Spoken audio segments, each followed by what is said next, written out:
नमस्ते। मेरे इस YouTube चैनल में एक बार फिर से आप सभी का बहुत दिल से स्वागत करता हूँ। देखिए, पिछला हफ्ता जो गया वो बहुत ही बेहतरीन था। जैसे हमने कहा था वैसे ही हुआ। और सबसे बढ़िया इस वीडियो में आपको क्या मिलने वाला है, chart of the week, chart of the month, ये एक स्टॉक में देने वाला हूँ। बहुत बढ़िया रिटर्न इसमें आने की प्रोबेबिलिटी है, तो पूरा वीडियो ध्यान से देखिए। हर बार की तरह मैं Nifty, bank Nifty, derivative data, इस बार डेरिवेटिव डेटा बहुत बढ़िया देखने को मिलेगा और आपको सीखने को मिलेगा। उसके बाद gold, silver, crude, Dow Jones, इसके ऊपर बात करेंगे ही करेंगे। फिर रुपी डॉलर पे करेंगे, विक्स पे करेंगे, पीसीआर पे थोड़ा सा ध्यान देंगे, क्योंकि इस वीक में बहुत अच्छी तरह मैंने जो आपको लर्निंग वीडियो दिया था उसकी लिंक आपको देखने को मिलेगी, वो आपको पढ़ना है। 2 बुधवार पहले मैं पीसीआर का मैंने वीडियो बनाया था, वो आपको देखना चाहिए। और उधर से आपको कैसे क्यूज मिले और कब बाय का सिग्नल आ गया, और उधर से कितनी बड़ी मूव हमने पूरी की पूरी टेलीग्राम चैनल के जो मेंबर्स है टेलीग्राम चैनल पे, उनको सब एक बड़ी मूव उनको मिलती नजर आई। तो मेरा मानना है कि देखिए, ये जो छोटी छोटी टेक्निक है ये आपको सीखनी चाहिए। जैसे कहा जाता है पढ़ोगे तो बढ़ोगे, उसी तरह है। आप मेरे साथ जुड़े रहिए, आप टेलीग्राम चैनल पे आइए, यूट्यूब पे आइए, सब्सक्राइब का बटन क्लिक कीजिएगा, आप कमेंट्स प्लीज़ दे दीजिएगा, इंकरेजमेंट आ जाता है। और उसी तरह से अगर ये सब होता है तो एक आनंद सा मिल जाता है। और जैसे मैंने कहा, मैंने ठान ली है 2021 में मैं आपको बहुत कुछ मेरे एक्सपीरियंस शेयर करने वाला हूँ, तो वो एक्सपीरियंस आपके काम आ जाने चाहिए। पिछले 8-9 महीने में बहुत सारे डीमैट अकाउंट खुलते नज़र आए और बहुत सारे न्यू इन्वेस्टर्स हैं। इसका ये मतलब नहीं कि ओल्ड इन्वेस्टर्स को सब कुछ मालूम होता है, बिल्कुल नहीं। तो मेरा मानना है कि अगर आपका 20, 30, 40 साल का भी एक्सपीरियंस है, फिर भी नई टेक्निक सीखना ये हमारी आदत होनी चाहिए। अगर हम नई टेक्निक सीखते हैं तो शायद ज़्यादा पैसा, ज़्यादा मुनाफा कमाते नज़र आ जाएंगे। तो चलिए हम पहले निफ्टी, बैंक निफ्टी पे बात करते हैं। तो निफ्टी पे पहला मेरा व्यू जो है वो कायम है। हम एक बहुत अच्छे बुल मार्केट में हैं, शॉर्ट्स ट्रैप हो चुके हैं। पिछले 3 दिन में जो छोटी सी एक साइडवेज जोन में हम चलते नज़र आ रहे थे, उधर से एक ब्रेकआउट वापस एक बार मिलता नज़र आया। और थोड़ी देर के बाद में जो डेरिवेटिव डेटा की बात करने वाला हूँ, उधर एक पता चल जाएगा कि इसे शॉर्ट्स वापस एक बार ट्रैप हो चुके हैं। कई लोगों ने शॉर्ट पोजीशन लेने की बात की और उधर से मार्केट घूम गया। तो हर एक हायर लेवल पे हम बार बार लोग शॉर्ट जाते हैं और ट्रैप हो जाते हैं। ट्रेंड इज़ योर फ्रेंड, ये मान के चलना चाहिए। अगर ट्रेंड इज़ योर फ्रेंड के साथ चलेंगे तो आपको कभी भी नुकसान नहीं होगा।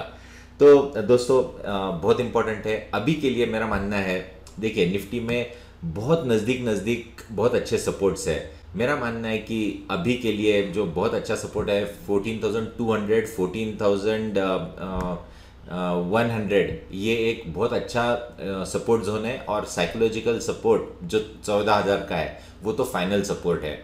जब तक हम 14,200, 100 के ऊपर है तब तक एक बहुत अच्छे बुल ग्रिप में रहेंगे। और ऊपर में मुझे लगता है कैजुअली 14,500 से लेके 14,700 तक जाने की दमखम ये चार्ट दिखाता है।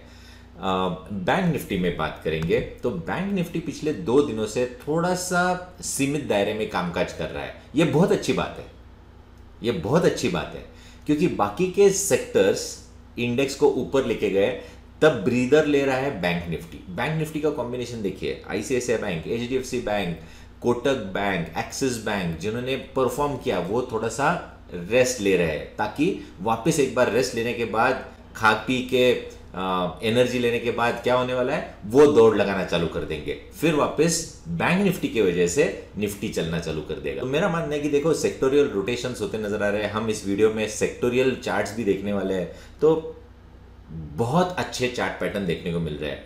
अभी प्राइवेट बैंक सेक्टर पिछले 2 दिनों से आराम कर रहे हैं, शायद मंडे ट्यूसडे तक आराम करेंगे। और उसके बाद कब तक आराम करेंगे ये बोलना बहुत मुश्किल है दोस्तों। पर मेरा मानना है कि ये आराम जब खत्म हो जाएगा साइडवेज करेक्शन उसको बोलते हैं, करेक्टिव रैली, वो टाइम करेक्शन कहते हैं। वो टाइम करेक्शन होने के बाद वापस ये स्टॉक्स चलने वाले हैं और एक बहुत अच्छी रैली हमें बैंक निफ्टी में भी देखने को मिलेगा। इधर भी एक साइकोलॉजिकल लेवल है 32,000, उसके ऊपर हम पिछले 3 दिनों से आराम कर रहे हैं। तो मेरा मानना है कि 32,000 एक इम्पॉर्टेंट सपोर्ट है। और जैसे मैंने कहा कि वर्स्ट केस सिनेरियो में 31,500 ये एक अच्छा सपोर्ट बनते नजर आएगा। इन लेवल्स पे कभी भी इंट्रा वीक में करेक्टिव रैली आई तो आपको बाय करने की सोचनी चाहिए। और अगर आप टेलीग्राम चैनल पे है तो अब मैं आपको बताऊंगा कब बाय करना है। तो जुड़े रहिए टेलीग्राम चैनल पे। आपको सिर्फ अपने लैपटॉप पे टेलीग्राम मिनिमाइज करके रखना है। कभी भी मैं कुछ भी पोस्ट कर देता हूँ तो अपने आप पॉपअप आता है और आपको पूरी जानकारी उसी मिनट में मिल जाती है, ताकि आप इमीडिएटली पोजीशंस ले सकते हो। मार्केट देखने की ज़रूरत नहीं है। देखिए, मैंने गुरुवार को हमने 50% लॉट्स के साथ हमने 20-30 रुपए का नुकसान किया और अभी 100 यानी 15 पॉइंट का नुकसान हुआ इन फाइनेंशियल टर्म्स। और जब हम बराबर है आज 100 पॉइंट ऊपर प्रॉफिट में लॉन्ग पोजीशंस में खड़े हैं। अगर आपने टेलीग्राम चैनल नहीं ज्वाइन किया है तो वापस जाइए, टेलीग्राम चैनल ज्वाइन कीजिए और देखिए। देखिए मैं वापस एक बार आता हूँ। अगर हम हमारे वेबसाइट पे जाते हैं तो मैं अभी लॉग्ड इन हूँ इसलिए ये दिख रहा है, पर इधर मार्केट आउटलुक डेली के लिए सब्सक्राइब करने के लिए बटन है, वो क्लिक कीजिएगा। आपके क्रीडेंशियल्स भरिए। आपके क्रीडेंशियल्स भरने के बाद आपको लॉगिन पासवर्ड मिल जाएगा और वो आपको वेबसाइट पे लेके आएगा। जैसे मैंने अभी लॉगिन किया है, तो लॉगिन करने के बाद आपको डैशबोर्ड में आपके प्रोडक्ट्स दिखेंगे। 2 प्रोडक्ट्स फ्री मिलते हैं लाइफ टाइम के लिए। एक होता है मार्केट आउटलुक डेली। हर रोज सवेरे 6:30 के पहले मैं निफ्टी बैंक निफ्टी पे मेरा व्यू देता हूँ और पिछला जिन्होंने पिछले 1 महीने से 2 महीने से फॉलो कर रहे हैं, 98% मेरा स्ट्राइक रेट है। जो लेवल्स बोले हैं उधर से ही बाउंस बैक आता है। वो लेवल्स टूटते ही एक बहुत बड़ा फॉल आता है। वो लेवल्स टूटने के बाद अगर ब्रेकआउट है तो एक बहुत बड़ी रैली देखने को मिलती है। तो ये लेवल्स आपको जानना चाहिए। दूसरी बात जो मैंने अभी टेलीग्राम चैनल के बारे में बात कर रहा हूँ, पहले आपके मोबाइल पे टेलीग्राम ऐप डाउनलोड कीजिएगा। सिंपल स्टेप्स है, मोबाइल पे आप डाउनलोड कीजिएगा। वो डाउनलोड होने के बाद ये जो आइकॉन है वो मोबाइल पे www.kiranjadhav.com हमारी जो वेबसाइट है उस पे जाइए और ये टेलीग्राम का जो आइकॉन है उसको क्लिक कीजिए। आप अपने आप जुड़ जाओगे हमारे चैनल पे। मेरे ट्विटर हैंडल पे मैंने एक पिंड ट्वीट है, वो अगर आप करते हो तो उधर भी। अभी आप यूट्यूब देख रहे हो, अगर नीचे में आप देखोगे तो मेरा Facebook page, Twitter handle, Telegram channel का लिंक वो भी दिया गया है। उधर भी क्लिक करेंगे तो आप जुड़ सकते हो। तो मेरा मानना है कि देखिए ये सब हम बता रहे हैं आपको इजी मनी करने के लिए, पर फिर भी जैसे मैंने 2 मिनट पहले कहा, पढ़ोगे तो बढ़ोगे। तो मेरा मानना है कि ये जो टेक्निक है अगर आप सीख जाते हो तो आपका कन्विक्शन बढ़ेगा। क्यों मैं बोल रहा हूं, आप चार्ट देखोगे आपको पता चल जाएगा कि हाँ मैंने यही सीखा था, मुझे ये करना चाहिए। और अगर आप 1 लॉट ले लेते हो तो आपको जो मुनाफा हो रहा है तो आप 5 लॉट लेने की ताकत रखोगे, क्योंकि कन्विक्शन बढ़ेगा। तो मेरा मानना है कि हमारा जो basic to advance technical analysis का वर्कशॉप है, ये अगर आप अटेंड करते हो, जो नेक्स्ट हफ्ते चालू होने वाला है, नेक्स्ट सैटरडे को है वर्कशॉप, तो वो मिस मत कीजिएगा। महीने में 1 बार ही होता है। 1 महीना डिले यानी बहुत बड़ा। अभी बजट आ रहा है, एक बहुत बड़ी रैली एक्सपेक्टेड है, प्री बजट रैली। तो मेरा मानना है कि इसका एडवांटेज आपके जेब में होना चाहिए। सिर्फ मार्केट बढ़ने से जब देखते हो मार्केट बढ़ा और मेरे स्टॉक्स तो नीचे है तो बहुत दुख होता है। अगर आप पढ़ोगे तो ही बढ़ोगे, तो ये ध्यान में रखना चाहिए आपको। चलो, तो ये रही निफ्टी बैंक निफ्टी पे मेरा व्यू। जो मैंने कहा, बैंक निफ्टी पे मुझे लगता है कि ताकत रखता है और इधर से 1000 पॉइंट जाने का। सो 32,500 33,000 के आसपास के लेवल्स आपको अगले हफ्ते देखने को मिल जाने चाहिए। इतनी सारी स्ट्रेंथ मुझे देखने को मिल रही है। तो मेरा मानना है कि पहले तो 32,500 का टारगेट मान के चलते हैं उसके आसपास के, और उधर वापस एक बार रिव्यू ले लेंगे। मार्केट आउटलुक डेली में मैं आपको बताता ही जाऊंगा, पर बेसिकली बुलिश व्यू है, बहुत अच्छे कंसोलिडेशन का ब्रेकआउट मिल गया है। अभी हम आते हैं डेरिवेटिव डेटा पे। तो डेरिवेटिव डेटा अगर देखते हैं तो चलिए इधर एनएससी पे निफ्टी टाइप करते हैं। देखिए बहुत इंपॉर्टेंट डेटा देखने को मिल रहा है। और अगर आप कल मुझे जी पे देख रहे होंगे या टेलीग्राम चैनल पे, तो मैंने किस लेवल पे बाय दिया था और 100 पॉइंट ऊपर हम खड़े हैं, आराम से बैठे हैं, और लॉन्ग पोजीशंस हम कल लेके जाने वाले हैं, यानी मंडे को लेके जाएंगे। कब एग्जिट करेंगे ये मैं टेलीग्राम चैनल पे बता दूंगा। देखिए मैंने कल की क्लोजिंग 14,350 के आसपास है, तो ऑप्शन चेंज डेटा में 14,350 के आसपास जाएंगे। तो सबसे बढ़िया बात जो देखने को मिल रही है कि इतने नज़दीक 350 का क्लोज है, और इमीडिएट यानी 14,300 और 14,200 में पुट राइटिंग बहुत जोरदार हुए है। OI 49,000 शेयर्स यानी लगभग 50। उसके बाद 14,300 26,000 शेयर्स OI बढ़ा है। तो मेरा मानना है कि इधर अगर नीचे आता है तो ये वापस एक बार इधर से एक बुल पोजीशन चालू हो जाएगी। तो ये बहुत अच्छे सपोर्ट्स है। जैसे टेक्निकली भी मैंने कहा 14,200 100 एक जोन है। डेरिवेटिव डेटा 14,200 के नीचे जाएगा ही नहीं, ये मान के चल रहा है। देखिए इट इज़ वेरी इंपॉर्टेंट कि अगर कोई नेगेटिव न्यूज़ आती है, ये होता है, अगर ये टूटता है तो मार्केट उल्टा ज़्यादा घूमेगा। तो हमें ये सपोर्ट है ये मान के चलना चाहिए। अगर एवरीथिंग कांस्टेंट तो मुझे लगता है 14,300 200 ये लेवल टूटनी नहीं चाहिए, ऐसा डेरिवेटिव डेटा कह रहा है। अभी on the higher side call writers क्या कर रहे हैं, तो देखिए इधर ये पहला है 14,500, उसके पहले बड़ा कुछ है ही नहीं। ओके इधर सिर्फ 25,000 है, इधर 33,000 है, और 27,000 14,600 और 14,700 में भी एक्टिविटी देखने को मिल रही है। तो मैं और इधर भी है, पर मेरा मानना है कि अभी के लिए 14,500 14,700 ये जोन मान के चलना चाहिए डेरिवेटिव डेटा के हिसाब से। और जैसे हम बढ़ते हैं तो हम ट्रेलिंग स्टॉप लॉस का इस्तेमाल करेंगे, और हम देखेंगे कि कैजुअली ये मूव्स आती नजर आएगी पोजिशनली। तो मेरा मानना है कि आपका बुलिश स्टांस होना चाहिए। अभी हम जाते हैं बैंक निफ्टी पे।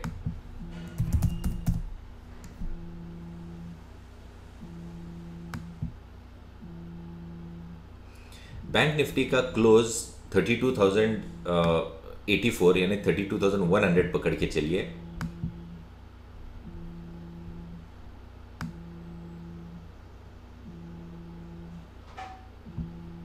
इधर नीचे में देखिए सबसे बड़ा हुआ है, कितने नजदीक है, 32,000 में ही है, यानी 32,000 नहीं टूटना चाहिए। 80 पॉइंट फॉर बैंक निफ्टी, 32,000 के इंडेक्स में 80 पॉइंट यानी कुछ भी नहीं है। तो फिर भी 32,000 नहीं टूटेगा, ऐसा मेरा मानना है। बुलिश स्टांस रहेगा, और उसके नीचे जो है वो है सीधा 31,500। तो ये भी मेरे टेक्निकल लेवल से मैच हो जाते हैं। तो मेरा मानना है कि ये जो जोन है 32,000 टू 31,500 500 पॉइंट ये एक्यूमुलेशन जोन रहेगा। इसके नीचे जाते ही हम वापस एक बार रिव्यू ले लेंगे। पर मेरा मानना है कि अभी 32,000 भी टूटने की प्रोबेबिलिटी बहुत कम है, तो बुलिश स्टांस रहना चाहिए। और ऑन द हायर साइड देखिए कॉल साइड में जो बड़ा है वो सीधा 32,500 और उसके बाद वापस एक बार 33,000। तो मेरा मानना है कि 32,500 ये पहला पड़ाव रहेगा हमारा, और उधर से 33,000 के आसपास जाते हुए देखेंगे। वापस एक बार कह रहा हूँ टेलीग्राम चैनल पे आपको अपडेट होता रहेगा। मार्केट आउटलुक डेली में भी मैं हर रोज सवेरे 6:30 के पहले मैं आपको मेरा व्यू बताता जाऊँगा कि कैसा आपको क्या करना है, कैसे लॉन्ग पोजिशंस कैरी फॉरवर्ड करने हैं, ट्रेडिंग स्टॉप लॉस कहाँ लगाना है। इतनी सिंपल चीज़ है, बहुत आसानी से आपको गाइडेंस मिलता नजर आएगा। चलो अभी डेरिवेटिव डेटा हो गया। अभी हम गोल्ड में यानी एमसीएक्स पे क्या हो रहा है ये जरा देखेंगे, जो कि बहुत इंपॉर्टेंट है, क्योंकि इधर से भी क्यूज आ जाते हैं कि इक्विटी कैसे होगा। क्या हो गया, अच्छी खासी गिरावट देखने को मिली है, यानी इक्विटी के लिए बहुत अच्छा है। मैंने पिछली बार भी कहा था 52,000 ये 52,500 ये एक बहुत बड़ा बैरियर है। ये जब क्रॉस होगा तब भी एक बड़ी मूव आएगी। वापस इस बैंड से नीचे आ गए तो थोड़ा सा बेरिश स्टांस, थोड़ा सा माइल्डली बेरिश स्टांस आपको गोल्ड में देखने को मिलेगा। पर मेरा मानना है कि गोल्ड में कुछ बड़ी बात नहीं होने वाली। 48,000 बहुत अच्छा सपोर्ट है, 52,000 तो इस 4000 पॉइंट के आसपास ऊपर नीचे करता रहेगा गोल्ड। सिल्वर की बात करेंगे, सिल्वर भी वही कर रहा है। मेरा मानना है कि वापस एक बार सपोर्ट्स पे आ गया है, पर रिलेटिवली ये सपोर्ट्स पे है, तो इधर ज़्यादा गिरावट नहीं देखने को मिल जानी चाहिए।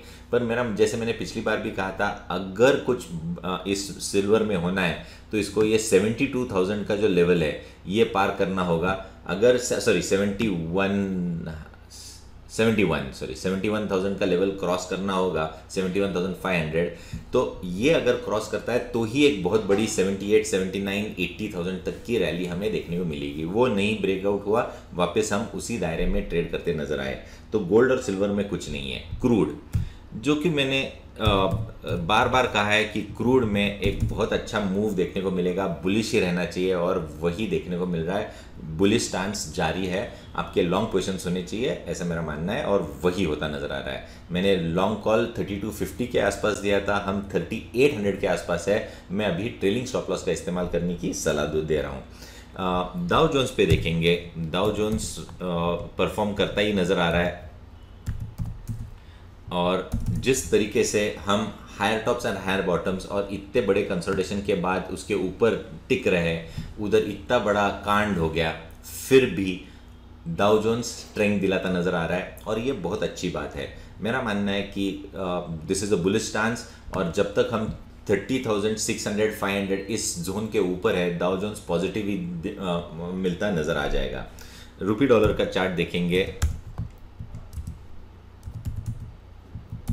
रुपी डॉलर फ्लैट है। पिछली बार भी मैंने कहा 73 बहुत अच्छा सपोर्ट है, अभी 73 और 74 यही जोन रहेगा, कुछ बड़ी बात नहीं है। अभी हम विक्स पे आते हैं, विक्स देखते हैं। एक बार आपके लर्निंग के लिए मैं बोल रहा हूँ, 24 के जब तक नीचे है आप मंदी का मत सोचिए। आपको अगर सोचना है मंदी का तो वो 28 क्रॉस करने के बाद ही आप मंदी का सोचिए। Any move up to 24 is just a small correction, उस करेक्शन में आपको खरीदना है। ओके, ये हमने बार बार सितंबर महीने से देखा है कैसे 24 तक जाता है, वहाँ करेक्शन आता है, 24 के आसपास अगर आप बाय करते हो तो वो बॉटम ही मिल जाता है, और उधर से एक वापस एक बार अप मूव देखने को मिलता है। तो मेरा मानना है कि इसका एडवांटेज आपको लेना चाहिए, और ये इंडेक्स बहुत ही बेहतरीन देखने को मिल रहा है, कोई डरने वाली बात नहीं है अभी के लिए। ये रहा विक्स। अभी हम आते हैं इम्पोर्टेंट लर्निंग जो पीसीआर है। पीसीआर का अगर चार्ट देखते हैं, देखिए पीसीआर 1.2 के आसपास 6 जैन को आया था, तब इंडेक्स था 14,170, उधर से हम अभी 14,350 तक आ गए। देखिए मैंने कहा था हमेशा कि 1 के आसपास आए तो आप एक्यूमुलेशन कीजिएगा, वैसे ही मैंने आपको एक्यूमुलेट करने के लिए टेलीग्राम चैनल पे कहा था। ये एक बात है, चार्ट पैटर्न अलग बात है, डेरिवेटिव डेटा अलग बात है, पर इस सिंपल टेक्निक से आपको पता चलता था। तो आपको सिर्फ इधर क्या करना है, हर रोज का डेट डालना है, पीसीआर एवरीडे क्लोज आपको इधर डालना है। कहाँ मिलता है, वेबसाइट पे 3.5 का डेटा लेना है और उधर पेस्ट करना है। निफ्टी की वैल्यू आप एनएससी से लो, उधर टाइप करो, और टाइप करने के बाद सिर्फ आप इधर खोलिए और आपको ये डायनेमिक चार्ट खुल जाएगा। और देखिए हम वापस एक बार सपोर्ट जोन से ऊपर आ गए। हम ओवरबॉट में है, पर अभी भी बिकवाली नहीं करनी चाहिए, क्योंकि हमने पिछले बार देखा है कि 1.7 से 1.8 तक जाता है तब एक बहुत बड़ी रैली आती है, और वही रैली हमें कैप्चर करनी है जो मंडे ट्यूसडे को देखने को मिलेगी। और कब एग्जिट करना है वो मैं टेलीग्राम चैनल पे बोल दूंगा, तो वो आपकी प्रॉफिट बुकिंग हो जाएगी। देखिए एक मूव अगर 200-250 पॉइंट दे दिलाता है तो आपको कितना बड़ा मूव आपको मिल रहा है। आप ये कॉन्फिडेंस लेके चलिए कि अगर आप सीखते हो तो ये मूव्स आप बार बार लगातार कमाते रहोगे। बहुत आसान टेक्निक है, आपको सिर्फ कन्विक्शन के लिए आप हमारा वर्कशॉप करना चाहिए टेक्निकल एनालिसिस का, क्योंकि वो पैटर्न्स है वो बहुत इंपॉर्टेंट है, जिसके कारण आपका कन्विक्शन बढ़ेगा। चलो करना है नहीं करना है आपकी मर्जी है, पर अभी हम सेक्टर एनालिसिस देखेंगे। देखिए मैंने पिछले बार जो कहा था, और थोड़ी देर के बाद मैं स्टॉक ऑफ द वीक भी बोलने वाला हूँ। तो अभी अगर हम देखते हैं निफ्टी, जो देखने जैसा है वो है इंफ्रा। अभी बजट आ रहा है और बहुत ही इंपॉर्टेंट है, इंफ्रास्ट्रक्चर स्टॉक्स अच्छा करते नज़र आएंगे। ये देखिए, ये इंपॉर्टेंट लेवल इसने तोड़ दिया है, ऑल टाइम हाई लेवल। अभी ये नो रेजिस्टेंस जोन में चला गया है if you consider the last 5-7 years. तो मेरा मानना है कि इंफ्रास्ट्रक्चर स्टॉक्स बजट के लिए, यानी अगले 15-20 दिन के लिए बहुत अच्छे देखने को मिलेंगे। तो आप इंफ्रास्ट्रक्चर स्टॉक्स में थोड़ा सा ढूंढिए कौन सा स्टॉक लेना है। दूसरा जो मैंने कहा था, आईटी का मैंने ब्रेकआउट कब दिया था आपको? तो लेटेस्ट ब्रेकआउट, ये तो पहले वाला ब्रेकआउट है, पर लेटेस्ट ब्रेकआउट ये इधर दिया था लगभग 22,500 के आसपास। तब से लेके अभी 26,200 आ गया है और अभी भी परफॉर्म करते नजर आ रहे हैं। आपने अगर कल के रिजल्ट्स देखे होंगे टीसीएस के, best quarterly results in a lockdown period, यानी कि आप सोचिए कि अभी आईटी सेक्टर किस तरीके से, पहले मार्केट पार्टिसिपेंट्स को मालूम था तो इतनी बड़ी मूव आ गई और भी बढ़ने के चांसेस है पूरे। अभी इन्फोसिस का रिजल्ट आएगा फिर और चलेंगे। तो मेरा मानना है कि आईटी सेक्टर आपका, जो मैंने बार बार कहा है कि आईटी सेक्टर पे ध्यान देना चाहिए। IT sector is the one which is going to lead the Nifty to higher levels. तो आईटी सेक्टर पे ध्यान होना चाहिए। तीसरा सेक्टर जो मैंने बार बार कहा है, फार्मा। तो फार्मा सेक्टर भी परफॉर्म करता नज़र आएगा। और देखिए, फार्मा सेक्टर जो इधर ब्रेकआउट आया 12,000 के आसपास, आज 13,300 के आसपास आ गए और फिर भी हम और ऊपर जाते नज़र आएंगे। फार्मा स्टॉक्स पे ध्यान होना चाहिए, ये भी परफॉर्म करते नज़र आ रहे हैं। उसके बाद ऑटो देखेंगे, बहुत ही बढ़िया, वापस एक बार breakout. Auto stocks will outperform. आपने सुना होगा मैंने जी टीवी पे क्या बोला था। ये जिनको ये पैटर्न मालूम है उनको पता चल जाएगा, जिन्होंने वर्कशॉप किया है, कि क्या कन्विक्शन आती है। ये जो पैटर्न है ये बहुत ही है। नेकलाइन जब टूटा है उधर से 8,200 से लेके 9,700 एंड इट बहुत कैपेसिटी है और ऊपर जाने की। मेरा मानना है कि ऑटो सेक्टर ये 11,500 के ऊपर जाने की ताकत रखता है over a period of time. छोटे से करेक्शंस आएंगे पर ये पैटर्न कहता है कि काफ़ी बड़ी अपसाइड आपको देखने को मिल जानी चाहिए। और एक जो इम्पोर्टेंट है सेक्टर देखना, वो है मेटल्स। मेटल्स भी स्ट्रॉन्ग ही है। ये भी मैंने इधर बाय कॉल दिया था, ट्रायंगुलर पैटर्न का ब्रेकआउट 2,500 के आसपास, आज है 3,500, 1000 पॉइंट की रैली मेटल में देखने को मिली। तो ये भी अभी भी वीकनेस बिल्कुल दिलाता नज़र नहीं आ रहा है, तो ये भी कंटिन्यू होगा। और लास्ट जो सेक्टर है जहाँ पे आपकी नज़र होनी चाहिए, कंजम्पशन। मैं बार बार कह रहा हूँ कि अभी भी ये कंजम्पशन 5,200 पे ब्रेकआउट कहा था, अभी 6,100 के आसपास है। ये भी अभी भी स्ट्रेंथ दिलाता नज़र आ रहा है। तो ये सारे सेक्टर्स रहेंगे जो आपको कंट्रीब्यूट करते नज़र आ जाएंगे। और तीसरी और सबसे आखिरी बात जो बहुत महत्वपूर्ण है, देखिए इतनी बड़ी निफ्टी में रैली देखी हमने, इसमें रिलायंस ने तो पार्टिसिपेट ही नहीं किया है, एचयूएल ने पार्टिसिपेट ही नहीं किया है। और जब ये परफॉर्म करते नजर आएंगे तब तो इधर एक बहुत बुल रैली देखने को मिलेगी। तो मेरा मानना है कि ऐसे सेक्टर्स पे, ऐसे स्टॉक्स पे आपको ध्यान देना चाहिए। जब ये परफॉर्म करते नजर आएंगे तब बाकी के सेक्टर्स शायद रेस्ट करेंगे और ये कंट्रीब्यूट करेगा। मैं ये नहीं बोल रहा हूँ कि रिलायंस बाय करो, ब्रेकआउट पे ही बाय करेंगे, पर ब्रेकआउट आएगा तभी बाय करेंगे। और वो आपको मेंबर्स, जो मेंबर्स है वो पेड मेंबर्स है, उनको पता चल जाएगा कब बाय करना है रिलायंस। मेरा मानना है कि मैंने पूरी की पूरी बात कह दी। अभी हम आते हैं stock of the week, stock of the month, बहुत इंपॉर्टेंट है। देखिए स्टॉक ऑफ द मंथ है टेक सॉल्यूशंस। क्यों कह रहा हूं?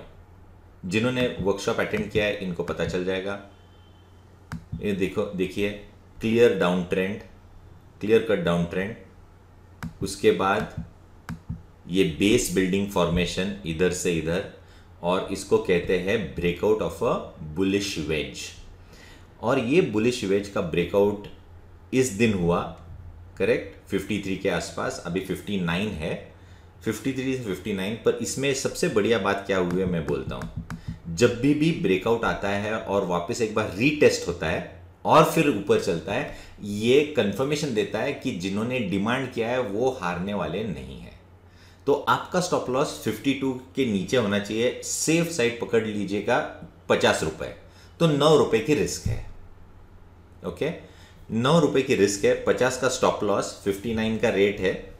और मेरा मानना है कि पहला टारगेट, छोटा वाला टारगेट आपको 67 दिलाता नजर आएगा। 67 छोटा वाला जल्द आ जाएगा, उधर एक थोड़ा सा कंसोलिडेट होगा, और उसके बाद जब ये स्टॉक निकलेगा तब नेक्स्ट जो रेजिस्टेंस है वो आता है 90 के आसपास। तो 90 के टारगेट्स के लिए आपको बाय करने की सलाह है। टाइम फ्रेम 2 से 3 महीने, ऑन द हायर साइड उसके पहले ही आ जाएगा। क्यों? क्योंकि सबसे बड़ी बात जो है ये वॉल्यूम्स देखिए, किसी ने बहुत अच्छी तरीके से एक्यूमुलेट किया है और वो डिस्ट्रीब्यूशन हो जाएगा 90 के ऊपर। हम ट्रेलिंग स्टॉप लॉस का इस्तेमाल करेंगे। आपको करंट लेवल्स पे बाय करना है, और ऊपर गया बाय करना है, थोड़ा सा नीचे आ गया बाय करना है। आपका स्टॉप लॉस 50 रुपए, यानी 8 रुपए का रिस्क, 9 रुपए का रिस्क, और रिवॉर्ड्स 60 से 90, यानी ऑन द लोअर साइड 30 रुपए का रिवॉर्ड, यानी 1:3 जो रिस्क टू रिवॉर्ड रेशो है उसके ऊपर आपको देखने को मिला। और ये छोटे टारगेट्स की बात कर रहा हूं। जब ये 90-100 रुपए जाएगा तब बाकी के लोग बाय करने आएंगे, तब उसके बाद ये 150 जाने की भी कैपेसिटी रखता है, पर उसके लिए 6-8 महीने लग सकते हैं। तो ये एक बहुत सस्ता वाला शेयर है, ये बाय करके चलना चाहिए, ये मेरा मानना है।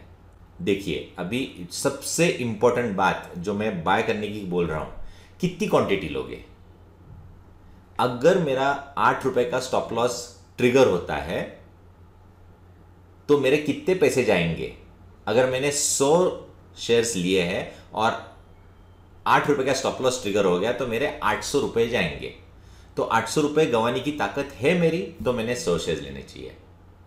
अगर 1000 शेयर लेंगे तो 8000 रुपए जाने की ताकत है। आप रिस्क पे ध्यान दीजिए, रिवॉर्ड्स पे नहीं। रिवॉर्ड्स तो आने ही है, मैंने इतने सारे चार्ज दिलाए हैं, पर हर स्टॉक जो मैं कहता हूं वैसे ही नहीं होगा। कभी कभी स्टॉप लॉस भी ट्रिगर होता है, पर जब स्टॉप लॉस ट्रिगर होता है तो आपको मिनिमल रिस्क से बाहर निकलना है। जब प्रॉफिट होता है तो 60 पहला जो टारगेट है, मैंने कहा कितना, मैंने कहा था 67, तो उधर प्रॉफिट बुक नहीं करना है। 6 रुपए लेके नहीं प्रॉफिट, 6-8 रुपए लेके प्रॉफिट नहीं बुक करना है। आपको ट्रेलिंग स्टॉप लॉस लगाना चाहिए, 2-3 महीने का वक्त देना चाहिए। टाइम अगर देते हैं तो ये स्टॉक परफॉर्म करता नजर आएगा, और आपको 90 पे रिव्यू लेना चाहिए। जब 90 के आसपास आएगा मैं शायद वापस एक बार इस पे रिव्यू लूंगा कि अभी ट्रेलिंग स्टॉप लॉस क्या होगा और अभी नेक्स्ट टारगेट क्या होगा। आप थोड़ा सा लंबा नजरिया लेके क्वांटिटी बाय कर सकते हो, पर आपकी क्वांटिटी जो है आपकी रिस्क एपिटाइट के अनुसार होनी चाहिए। देखिए, इधर बहुत अच्छा पैसा बनेगा। ये पैटर्न जिनमें जो मेरे स्टूडेंट्स हैं, गारंटीड उन्होंने ढूंढा होगा, क्योंकि हमारा सॉफ्टवेयर है ये पिक करके देता है। नहीं तो आप टेक सॉल्यूशंस क्यों देखेंगे। और सबसे बढ़िया बात कि टेक सॉल्यूशंस ये आईटी कंपनी है। आईटी क्षेत्र के बारे में हमने चार्ट पैटर्न देखा है। IT index is out performing. जैसे बड़े स्टॉक्स चलेंगे, ये भी स्टॉक चलेगा। ये मिड कैप स्मॉल कैप वाला स्टॉक है, पर ये भी परफॉर्म करता नजर आएगा। आपकी रिस्क एपिटाइट के तय करते हुए आपको आपकी क्वांटिटी डिसाइड करनी है। जो डिमांड और पावरिंग सप्लाई का सिनेरियो देखने को मिल रहा है बहुत बेहतरीन है। तो दोस्तों, ये आप बाय करके चलने की सलाह होगी। स्टॉप लॉस स्ट्रिक्ट रहेगा, टारगेट्स हम अनलिमिटेड रहेंगे। पहला टारगेट मेरा मानना है कि 90 पकड़ के चलिए। 90 टारगेट 3 महीने के अंदर देखने को मिल जाना चाहिए। धन्यवाद दोस्तों। ये बड़ा वीडियो हो गया है, पर लर्निंग और अर्निंग दोनों मिल गए। तो बुधवार को वापस एक बार लर्निंग वीडियो का इंतजार कीजिएगा। बुधवार को शाम को जरूर आपको एक लर्निंग वीडियो मिल जाएगा। धन्यवाद।